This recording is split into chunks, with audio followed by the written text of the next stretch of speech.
मोची का लालच। किसी गांव में एक धनी सेठ रहता था। उसके बंगले के पास एक जूते सिलने वाले गरीब मोची की छोटी सी दुकान थी। उस मोची की एक खास आदत थी कि जो जब भी जूते सिलता तो भगवान के भजन गुनगुनाता रहता था, लेकिन सेठ ने कभी उसके भजनों की तरफ ध्यान नहीं दिया। एक दिन सेठ व्यापार के सिलसिले में विदेश गया और घर लौटते वक्त उसकी तबीयत बहुत खराब हो गई। लेकिन पैसे की कोई कमी तो थी नहीं, सो देश विदेशों से डॉक्टर, वैद्य, हकीमों को बुलाया गया, लेकिन कोई भी सेठ की बीमारी का इलाज नहीं कर सका। अब सेठ की तबीयत दिन प्रतिदिन खराब होती जा रही थी। वह चल फिर भी नहीं पाता था। एक दिन वह घर में अपने बिस्तर पे लेटा था। अचानक उसके कान में मोची के भजन गाने की आवाज सुनाई दी। आज मोची के भजन कुछ अच्छे लग रहे थे सेठ को।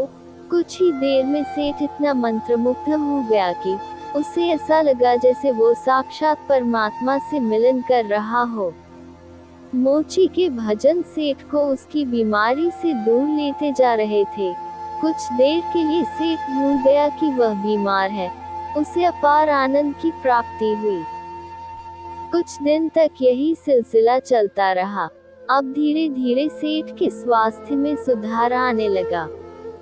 एक दिन उसने मोची को बुलाया और कहा, मेरी बीमारी का इलाज बड़े बड़े डॉक्टर नहीं कर पाए, लेकिन तुम्हारे भजन ने मेरा स्वास्थ्य सुधार दिया। ये लो 1000 रुपये इनाम। मोची खुश होते हुए पैसे लेकर चला गया। लेकिन उस रात मोची को बिल्कुल नींद नहीं आई। वो सारी रात यही सोचता रहा कि इतने सारे पैसों को कहाँ छुपा कर रखूं और इनसे क्या क्या खरीदना है। इसी सोच की वजह से वो इतना परेशान हुआ कि अगले दिन काम पे भी नहीं जा पाया। अब भजन गाना तो जैसे वो भूल ही गया था। मन में खुशी थी पैसे की। अब तो उसने काम पर जाना ही बंद कर दिया और धीरे धीरे उसकी दुकानदारी भी चौपट होने लगी। इधर सेठ की बीमारी फिर से बढ़ती जा रही थी। एक दिन मोची सेठ के बंगले में आया और बोला, सेठ जी आप अपने ये पैसे वापस रख लीजिए।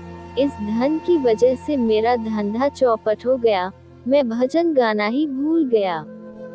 इस धन ने तो मेरा परमात्मा से नाता ही तुड़वा दिया। मोची पैसे वापस करके फिर से अपने काम में लग गया। मित्रों, ये एक कहानी मात्र नहीं है, ये एक सीख है कि किस तरह हम पैसों का लालच हमको अपनों से दूर ले जाता है। हम भूल जाते हैं कि कोई ऐसी शक्ति भी है जिसने हमें बनाया है। आज के माहौल में ये सब बहुत देखने को मिलता है। लोग 24 घंटे सिर्फ जॉब की बात करते हैं, बिजनेस की बात करते हैं, पैसों की बात करते हैं। हालांकि धन जीवन यापन के लिए बहुत जरूरी है, लेकिन उसके लिए अपने अस्तित्व को भूल जाना मूर्खता ही है। आप खूब पैसा कमाएं, लेकिन साथ ही साथ अपने माता पिता की सेवा करिए, दूसरों के हित की बातें सोचिए और भगवान का स्मरण करिए। यही इस कहानी की शिक्षा है। इसी तरह के अच्छी और मजेदार कहानी सुनने के लिए चैनल को सब्सक्राइब कर लीजिए और बेल आइकन को ऑल पे प्रेस करना ना भूले। हम आपके लिए अच्छी कहानी लेकर आते रहते हैं।